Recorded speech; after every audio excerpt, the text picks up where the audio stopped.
Worms finer for fishing you couldn't be wishing. I delved them dismayed from the velvety sod, the rich loam upturning I gathered them squirming, big, fat, gleamy earthworms, all ripe for my rod thinks I, without waiting, my hook I'll be baiting, and flip me a fish from the foam of the pool, then mother beholding, came crying and scolding, you're late, ye young devil. Be off to the school.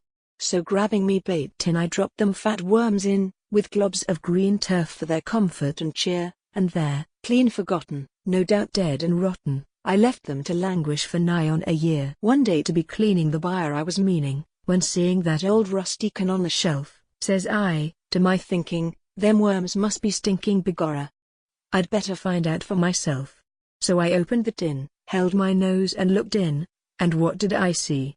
Why, most nothing at all, just darkness and dank.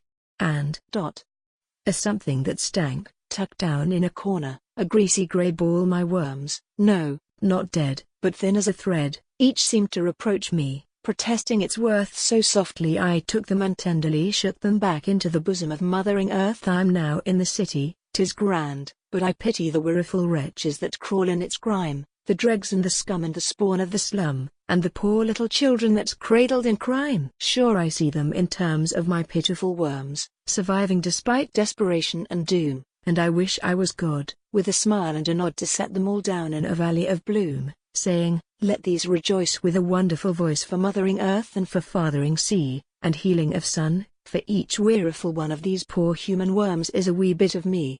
Let your be the blame and yours be the shame, what ye do unto them ye do also to me.